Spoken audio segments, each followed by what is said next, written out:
Easy people, welcome back to my channel at Big Steve MCFC.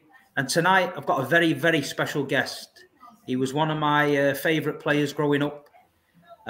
Big part of Manchester City's history, 1999. Gerard Wiekens, all the way from Holland. How are you doing, Gerard? I'm fine. Yeah, thanks for having me. No problem. It's a long time since I've seen you. I think we've both lost a bit of hair since them days. Yeah, I think it's coming back a little bit with me, but other good. people Yeah, say I'm finished. Watching Manchester City every week is no chance. No, I can imagine that. Yeah. So Gerard, 1997, you're playing in Holland. You get a phone call, I presume, from the agent saying that Manchester City are interested in you. Just explain it, how the move came about and what your thoughts about Manchester City was at the time, because obviously we was a much different club then. Yeah, you can't compare it what it is now.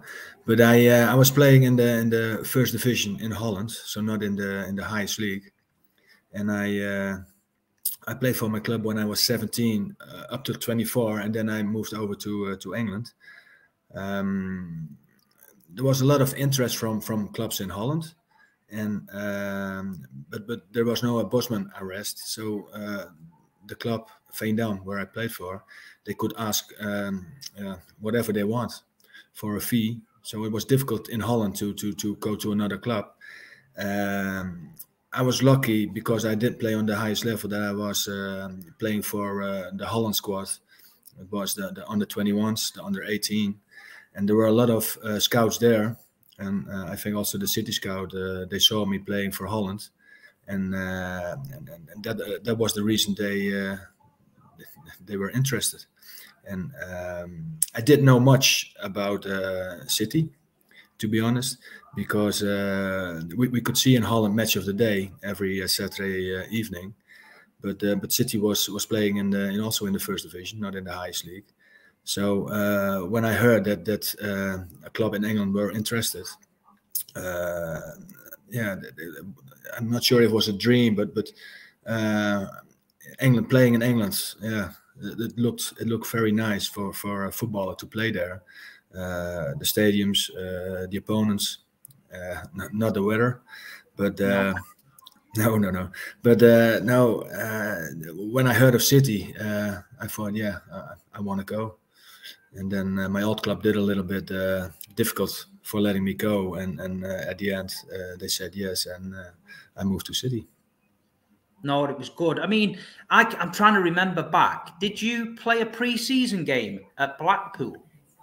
Yeah, it was my first game for City. The first game we played in pre-season was Mcfc, but I wasn't involved in that game, and the next game was Blackpool away. I went to that game. I remember being excited to see you. I mean, Blackpool, Bloomfield Road, your first game. What was that like? I mean, it was probably similar to stadiums in Holland, maybe in the first division, was it? Or yeah, it is. It is. Yeah, it's the league in Holland is not that big, the first division, and the crowd is not that big.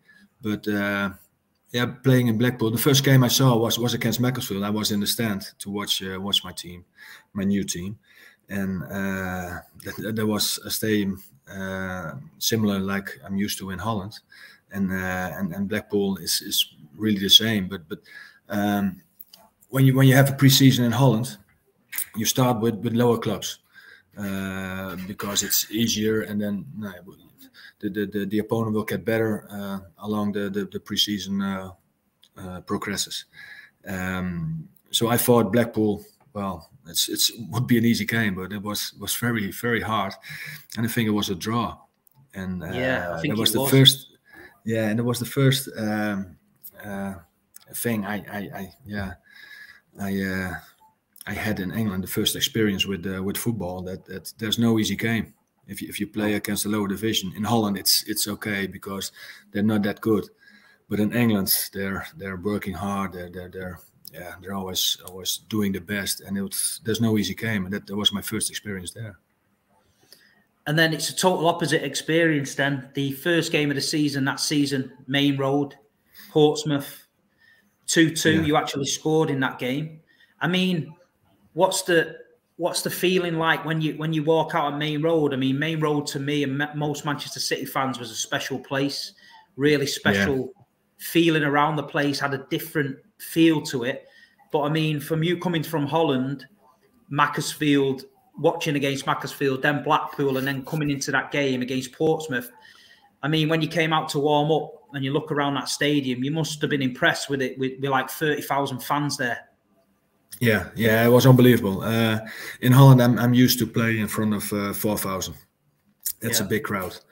And the preseason, my first preseason, Macclesfield Blackpool, we did play an home game. I don't know why, but all the games we played in preseason were away. We had a preseason training camp in Scotland. I think we had 2 or 3 games over there, and we played some more games, but not at Main Road. So my first game at Main Road was the first league game against Portsmouth, and so all the games away, the crowd was okay, but not as big as at Main Road. I can remember when when we came out for the warm up, that the stadium was empty. There were a few people over there, and no one in the stadium, no one in the seats, and when we came out to the kickoff, was it 5 minutes before the kickoff? Then you come onto the pitch, and then in the tunnel you can hear the stadium, the people scream, shout, and you knew it would be packed. And when we came out, it was unbelievable. I think the first 5 minutes was really difficult to get in the game because of the noise and how many people were watching. But it's Main Road. It was very nice to play, and even that season we did play well. We got relegated, and the next season it was back again, and they were so loyal and so good. Yeah, it helped us to get promoted again.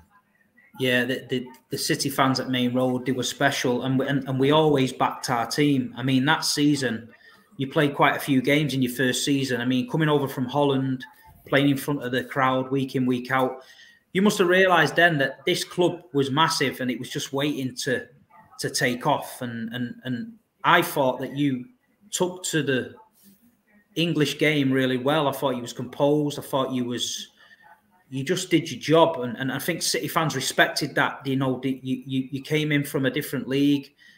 A lot of players find it tough, but I think you just knuckled down, and I think you just got what Manchester City was about, and we just got that you was here to play for the shirt. And that first season we did get relegated, and like you say, I think we had a lot of players at the time that didn't want to be there. It was tough. I mean, the last game of the season against Stoke, we go to Stoke. Both teams can get relegated. We need to win, and we need other teams to do us a favour. What's the feeling going into that game? I mean, do you feel like you've let the fans down all season? Did you feel like we maybe needed to go down to start again? No. I came to City to go back to the Premier League, and there was the intention. And after 10 games, then you knew it would be very difficult. I don't know if we needed a step down to become the club that they are now. But yeah, the players, I don't think we were good enough. When I came there, Frank Clark was manager, and after 10 months he got sacked, and then Gerard took over. But before Frank Clark, I think they had, was it 6, 7, 8 managers in a short period. And I think my first training session with City, I think there were like 50 first team players on the pitch. Loads of players. Very difficult. Yeah, and it was very difficult to know all the names in 1 week. But that's not helping, because every manager who came to City, they brought in their own players, and because they were on decent money, it was difficult to get rid of them. So we had a very big squad, but maybe it wasn't good enough. But with the likes of Uwe Rosser, Ken Klatze, you had some great players. But I don't know. It's difficult to play for a relegation and to hope you're not going down, and it's a different football than play for the top places. What did you think of Georgie Kincladze? I mean, he's a big hero at Manchester City, and we always thanked him for being loyal. I've spoke to Joe Royal at events in the past, and he obviously, from a manager's point of view, we needed players that were up for every single game and wanted to fight for every single game. Obviously, Georgie in some games didn't really turn up, but you training with him every day and looking at him, was he really a special player? Yeah, he was. I was a player. I'm not quick. I don't have a lot of technique, but I had to think. If I've got an opponent, I have to think what he's going to do. And with Georgie, I knew he would give a pass to a certain player. I knew it, but I still couldn't get the ball because his timing was really good. The pass was really good, and that's for me is the quality of a good player. Yeah, of course. I mean, I think he stayed at Manchester City a little bit too long for me. I think he was a bit too loyal, and I think it dampened his career. Uwe Rosler. Yeah, I think Georgie should. Well, I thought when City went down that he thought it would be only 1 year and they would go back to the Premier League and show his skills there again. Yeah. But it was a relegation battle, and yeah, well, he's not suitable for that, I think. He needs to be in an attacking team and to have a lot of possession. But yeah, with his quality, he should play on the highest level. And well, the last year at City he didn't, and that's a shame, really. Yeah, Uwe was the same. Rosler, he didn't have the best of seasons. He wasn't involved in that Stoke game. I think he fell out with the manager. He was a good player as well. Yeah. And Uwe was really good. I only played, I think, a year with him. Same with Georgie. No, I also played the second division, I think, with Uwe. Probably, but he and the manager, they had problems, and yeah, if you don't score for a striker, it's for a manager easy to say we try someone else, and Uwe wasn't happy with that. He wanted to play, so they at the end he went to another club. He left City, but yeah, they were I think too good for the first division. I think they should 100%. Be in the highest league. Yeah, and if you're struggling for relegation and battling all the games, then you need players who can work hard and fight for the club. And maybe they were too good for the fighting for the relegations. So at the end of that season, we've been relegated against Stoke. You're going away for pre-season. What's going through your mind at the time? Are you thinking to yourself, I maybe could leave this football club and play at a higher level? Or are you thinking, I'm happy to stay here. We need to get back. We deserve that for the fans. We need to get back up to the championship. Yeah, well, even if it was a terrible season, we went down. Yeah, I still liked it. I like the English way of living. I was there with my wife. Yeah, we loved Manchester. We liked it over there. We had a lot of friends, and also the football. Even if we lost a lot of games, yeah, it was great. It was great to play in a packed main road. Away games. There were so many away fans. It's unbelievable. It was. Even with the relegation, it was nice to play for the club. So it wasn't in my mind of leaving the club.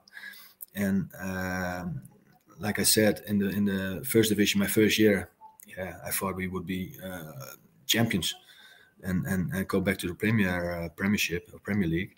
And yeah, it was the same in the second division. I think we should be easy top two, but it wasn't that easy. It wasn't that easy. I was going to say we got relegated. A lot of City fans were thinking, right, okay, the team we've got, the players we've got now, the second division, we're gonna walk this second division. It started off that season. It didn't start off well. It didn't start off good. No. There was a few signings that were made that a lot of fans credit the turnaround. I mean, one of them is Andy Morrison. I'm sure he's a good friend of yours. He spoke highly of you the other week. I spoke to him. I mean, Andy Morrison at the time, I think a lot of teams thought that we were a soft touch and they could bully us a little bit. And I think Andy coming in gave us a different mentality, and we seemed to change a little bit. I mean, what was your opinions of Andy, and did he bring that to the team?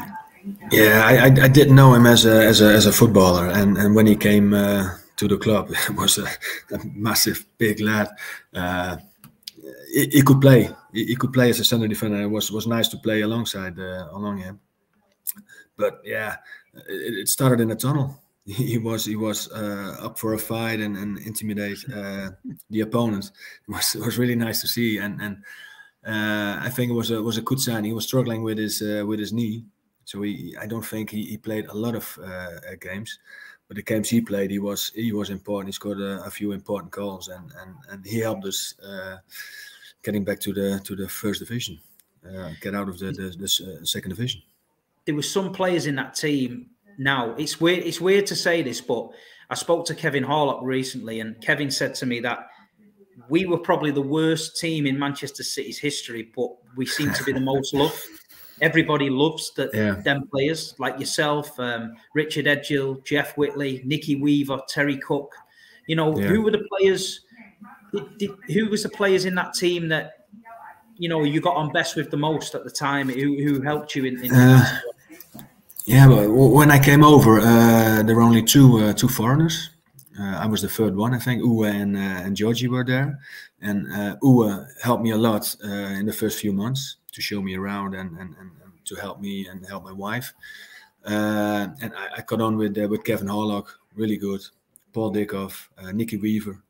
It was really a team who were friendly with each other and seeing each other. Only not on the pitch, but also off the pitch. Sean Coulter, good friend of mine, and yeah, it was lovely to play with them. And like Kevin said, maybe we're not the best players and not the best team City has had, but we were fighting for each other and we were helping each other, and and at the end we did the job. Kevin Horlock, everybody always tells me he was a bit of a joker in the dressing room, always messing around. He said to me that you was one of the most professional players he ever played with. He said you was very, very serious, took training very serious, took match day preparation serious. He said he was just a bit crazy. I mean, was he that crazy, Kevin? Was he bonkers? Yeah, he was, but he was in a good way, not in a bad way, and. Well, in Holland, it's the pre-match, the training, everything is very serious, and in England it's a little bit loose. You know, if they go out two nights before a game, it's in England there was no problem in my time then. Drinking a beer on a Friday night and Saturday, you had to play a game. Well, I don't think that they thought about that. In Holland, it's different, and I think after a few years that's I changed a little bit. It's a little bit more loose, but Kevin was really good to have in the squad, and he made us laugh a lot, and that's very nice. That season, Andy Morrison comes in. We played York City. I don't think you played in that game. No, I was ill then, yeah. And we got beat 2-1. And it was probably one of the lowest days of my life following Manchester City. I remember coming out of the ground and the fans singing "You're Not Famous Anymore." And after a couple of seasons we'd had, I remember struggling a bit with it. And a lot of the older City fans were saying, you know, this team, you know, we've finished and we're not going to get promoted and that. But then I think we got that low as a supporters. We just thought, you know what, we've got to get behind this side 100%. Let's just go for it. We know where we are. Let's do it. And the game after, Wrexham, Boxing Day, early kickoff, you scored the goal 1-0. I think that's when it changed that season. Yeah, it was just before New Year's Eve. I think the game after, did we play Stoke away? that I we think won so. 1-0.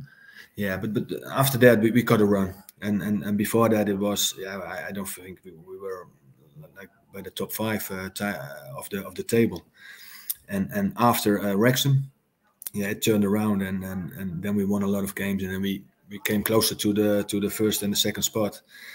I don't know what it was, but the squad was good enough. But every game we played, it was a final for the opponent. They played against the big Man City, the good players, and it was really difficult for us to win a game.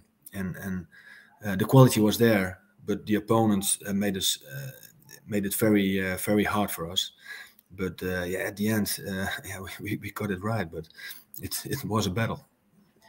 Yeah, Sean Goater, obviously, Sean came in. His first few games at Manchester City, he struggled a little bit, and the fans were a bit, who's this player we've signed? I always remember him knuckling down, Sean, and never giving up. And then he always looked like one of these players that was never getting the rub of the green. And then all of a sudden, he started to score goals. The fans loved him, feed the goat, and he will score. And how important was Sean, Paul Dickov, Terry Cook in that season? Because, like you say, these teams would turn up and they would. It's a cup final. Manchester City's here. We'll raise our game, but these players kept doing it week in, week out on that run. Yeah, their quality, and especially for the second division, Sean scoring goals. Like you said, the first 2 months he did score a goal, and the fans got against him. But he kept going, and at the end he scored more than 100 goals, and he's a hero. Same with Paul. Paul, from the first whistle, he's running, and he's all over the place. And then the final whistle, then he stops, but he's running for 90 minutes. And as a team, they're so important. Scoring goals, working hard, doing the best for the team, and all the players in that squad.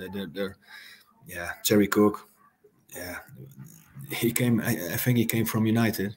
Yeah, so that was a little bit tricky, but he did well. He created something extra for us. Crosses, dribbles, goal scoring.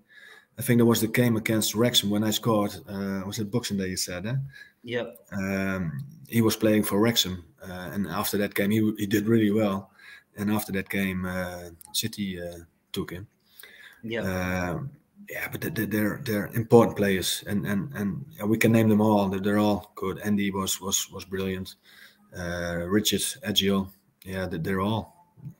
I think at Gillingham there were 11 players who started in the lineup, but there could be 5, 6, 7 more who started there. But what about Joe Royle and Willie Donaghy? Kevin Orlock and especially Andy Morrison spoke really highly of Willie Donaghy.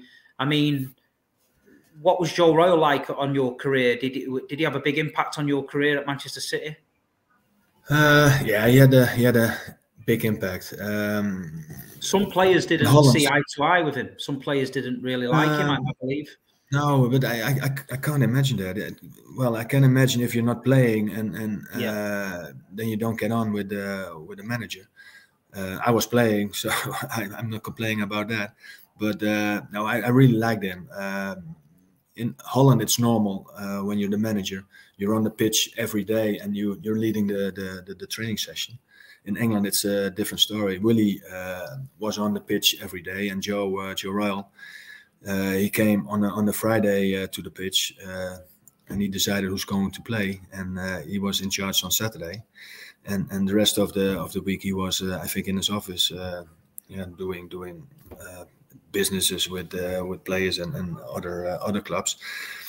But I think they were a good combination, and it was a shame that he, when we went down from the Premier League again, that he got sacked. But I really got on with them, with both of them. They're really a big part in my career. So that season, we're going on the run. Wrexham, you scored the goal. We start to win games. We get to the playoffs. We got Wigan in the semi-final, Springfield Park. last ever game at Springfield Park. I think I went there. First couple of minutes, I think we gave the ball away. I think it was a back pass, and they score, winning 1-0. Paul Dickov equalises. Yeah, but the back pass was my fault. Was it your back pass? I was just about to say, yeah. I think it was your back pass. It was a throw in from Tony Vaughan, I think. Yeah. And I pretended to kick the ball long because it was a throw in and it was fast enough to go to Nicky Weaver, to the goalkeeper. And the striker of Wickham came towards me, but I pretended to kick it long, but I did it too well, I think, because Nicky Weaver also believed that I kicked the ball. So he stepped back. And then I'm not sure if it's Stuart Barlow, but Barlow, Stuart Barlow, yeah. Stuart Barlow, yeah, he scored after, I don't know, 3 minutes. And then it's the semi-final. It's luckily over 2 legs, but it's a bad start. But Paul Dickov scored the equalizer, and Sean Coulter in the home game.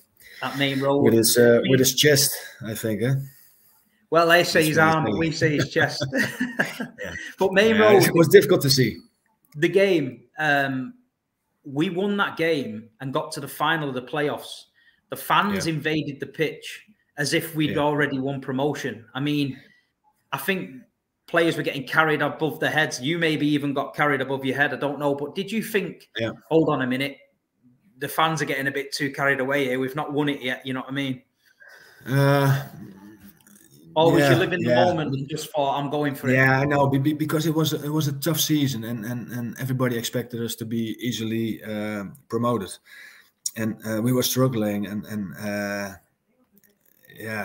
with the semi-final, it was a big game and not an easy game. It was a close call. And to win that game and go to the final, I'm not sure how long it was ago that City could go to Wembley. So I can imagine they were really happy and a little bit closer to get promoted. Yeah, but to carry away, we hadn't won anything yet, so maybe a little bit, So we got the Wembley trip. I remember the City supporters, there was thousands and thousands going down to Wembley. They were all down the motorway, service stations in London, Trafalgar Square. We literally took over London. The build-up to the game, do you get nervous at all with games like that? Because looking back now, there was a very strong possibility that if Manchester City had lost that game, then as a club, we may have struggled. Yeah. As a player, you don't think about that. You want to win that game and you want to get promotion. But there's always a tension, a good tension for a game. And if it's a league game or a final, it's not a big difference. But you knew about the importance of the game if you talk to the fans and you saw the fans, and you know how much it meant to them, and that created a little bit more tension, and playing at Wembley was at 80,000. It's a good experience. It's a special experience. Well, nobody deserved that experience that season more than yourself. I mean, not many people know this, but you was the player of the year in that second division. You was a cult hero. Remember the orange T-shirt with a Dutch flag on, walking in a Vikings wonderland. I mean, we used to sing it all the time. The Manchester City fans adored you. And I put on my Instagram yesterday that I was interviewing you, and I got hundreds of messages saying, love Gerard Wiekens. And I think it was the fact that you was one of us. I think you came from Holland. You got the club. You didn't want to jump ship. You played for the shirt. You played for the badge. And I think the Manchester City supporters have always appreciated that. But at the time, to hear the fans singing "Walking in a Vikings Wonderland" and to see all the Dutch T-shirts on the terraces at Main Road and stuff, I mean, that must have been good for you. A bit surreal. Yeah, it was wonderful, and I can remember that at Main Road. In that season, we didn't do the warm-up in the stadium because Willie Donachie thought that all the fans would get on our back because we're in the second division. So we went to a school behind the stadium. I remember. Gym. Yeah, and then we were getting on a small van with the squad. And then you go through the fence, and then you saw the orange shirts, and I thought it's nice. And Kevin Horlock, he said that I bought all those shirts and gave them away. But no, it was special. It was good, and my first season was okay, but the second season in the second division, I played well, and it's nice when the fans can appreciate that. And yeah, I always do my best, and I work hard, and every game I want to win, and that's I think the fans saw that, and that's what I liked. There's a good friend of mine. He's called Sol Foy. He's a Man City fanatic, home and away. And last night he sent me a picture of his stairs when he come down his stairs at his house, and on the wall on his stairs, like at Anfield, the sign that says "This is Anfield." He had your orange T-shirt signed by you. Okay. So every morning when he came to breakfast, he would see your T-shirt. Okay. So yeah, you've still got fans in Manchester, mate. They really love you. Yeah, but after what is it? 20 years, I think. Yeah. 20 years, mate. 20 years. Yeah. But that game, we're going into that game. We're nervous. We're the big Manchester City. We're turning up at Wembley. We couldn't really win that game in any way, because if we lost the game, we would have said, "Well, you've bottled it and you've let everyone down." If we won the game, everybody says, "Well, you should win the game. You're Manchester City." But talk to me about that game. Bit of a tight game. You're 2-0 down. 2-0 down in the 90th minute. What are you thinking then? Are you thinking it's finished? Yeah, that's what you think. Yeah, it's also the way we played. We did play well. Gillingham did play well, but they got a better chances, and they scored 2 goals. They took all the strikers off, I think, with 15 or 10 minutes to play, and defended 2-0. And when it's the 89th minute, you don't think when you're 2-0 behind that you're still gonna win. Even after the Kevin Horlock goal, the 2-1, I thought it's too late. It's too late. And then you try, you keep going, and then the long ball, and I think Sean Coulter gets it in front of Paul Dicko's feet, and he shoots the ball with a little bit deflection, and it goes in the top corner. And then after 90 minutes you're tired. But there's so much joy, and then you can hear the fans, and you can see the celebration of Paul. It's just unbelievable, the feeling you have then. We had a feeling then. I thought that the crowd lifted, and I think that then we started to believe then that if that's just happened, we've come back from the jaws of defeat.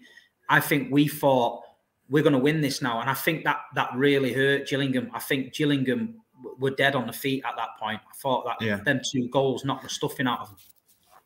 No, it started with the 5 minutes. I think with the 5-minute sign. I think it was 2-1, and then the 4th official got his 5 minutes extra time up, and then you can hear the crowd. 5 minutes, we can do it, and at the end it happened.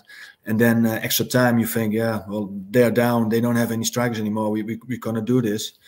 But it ended up in penalties shootout. So but maybe it's even better this way. It was good, also good for Nicky Weaver.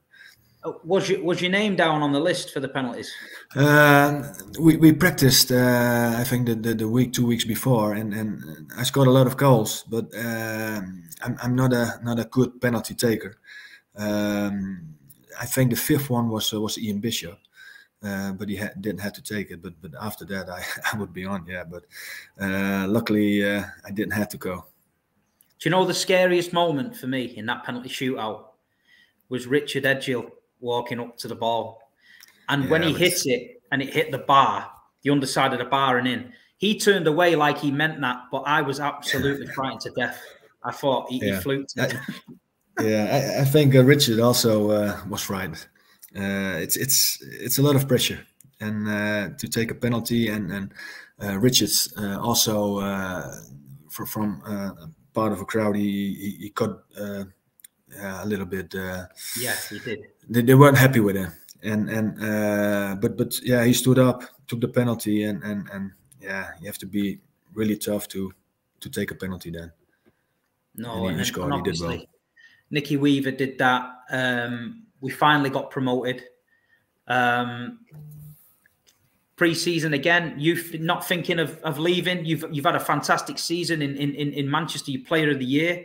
I mean, no doubt. I think maybe clubs would have been interested in you with the season you had. Yeah, but I played 20 years professional football. I started when I was 17, and I ended my career when I was 37, and only 2 clubs. I played, I think, 13 years for Veendam, and 7 years for City. So if I like it somewhere, then I will stay. And the other way around, if I was at a club, the club enjoyed me having there, and they wouldn't wanted me to go. So it's from both sides. They were happy with me, and I was happy with the club. And yeah, it's just a great time. And to get 3 promotions with City was really good. Went twice down, so there was a little bit not so nice, but yeah, I had a great time, and I really enjoyed it, and I wouldn't change it at all. So we get promoted again the following season, Blackburn. I mean, the supporters, a lot of Manchester City supporters get grief now from this new generation, saying, "Oh, these empty seats, the empty ad, and things like that." But you experienced it. I was there at Blackburn that day. There must have been 30,000 in Blackburn Stadium that day when we got promoted, at least. Yeah, it was nice to see, and also on the hill in the corner. On the hill, it was also I'm not sure what game it was before the Blackburn game, but we also had a Pits invasion then. Yeah. I'm not sure if it was Bolton at home. Birmingham. It was at Birmingham, because the fans thought we got promoted already, because the first 2 teams had to play against each other.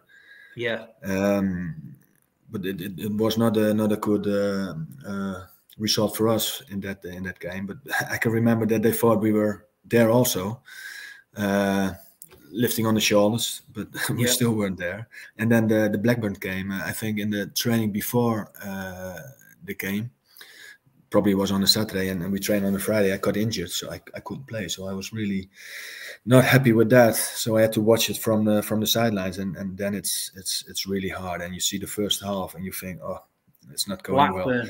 Blackburn was good. Yeah, and we were very bad. Yeah.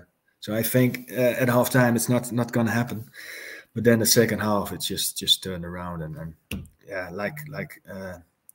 they call it the City way.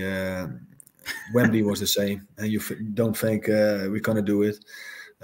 Blackburn was the same. The first half you don't think we're going to make it, and you saw more games. The QPR game, and what was the last game? The 2-0 down. Villa game, last year. Villa game, yeah.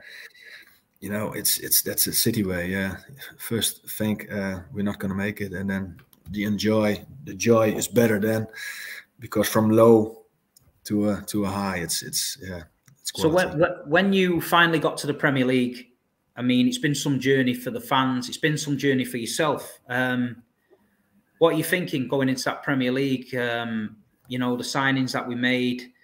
Did you think we was equipped to stay up there, or did you think some way through that season it was another typical City and we were struggling again?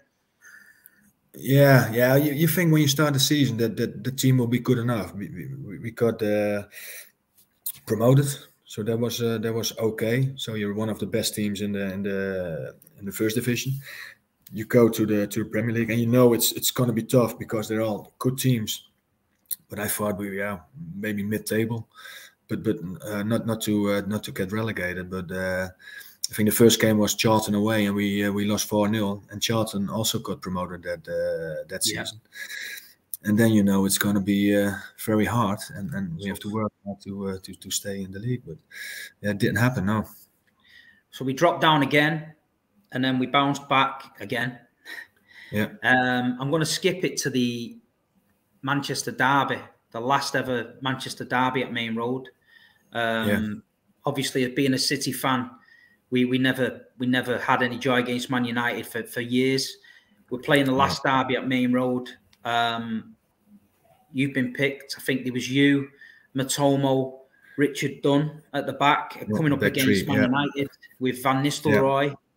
And obviously we beat them 3-1. It was one of the best days of my life. I mean, I just remember you having a great game that day. That back three, I think Sunji I played one side, Jensen played the other side. I thought that was one of the best games. I mean, for you to win that derby, what was it like? Yeah, it's unbelievable. I didn't play a lot that season, and Steve Howe was playing. I think Spencer Pryor. I'm not sure if he was still there, but I think he got ahead of me, and they both got injured. I think the Wigan game was the we lost. Before.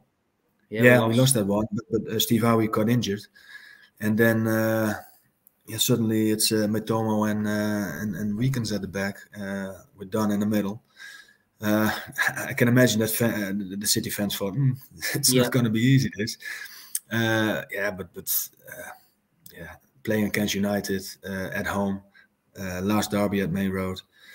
Yeah, you're gonna do your best, and you're gonna give everything. And then Sean Coates was really good that day. I'm still in football in Holland, and I'm assistant coach with a Premier League club in Holland. And the other week we played PSV. And Van Nistelrooy is the manager of PSV. Yeah. And I met him before the game, and we didn't see each other for a long time. And he said, "Oh, it's a long time ago we saw each other." He said, "Yeah." So it was 2003, the last derby. I remember. He said he talked about the goat. I said, "Yeah, he scored his 100 and 101st goal of the season." And then I mentioned we played each other in Holland in the first division. He played for Den Bosch, a small club, and I played for Veendam.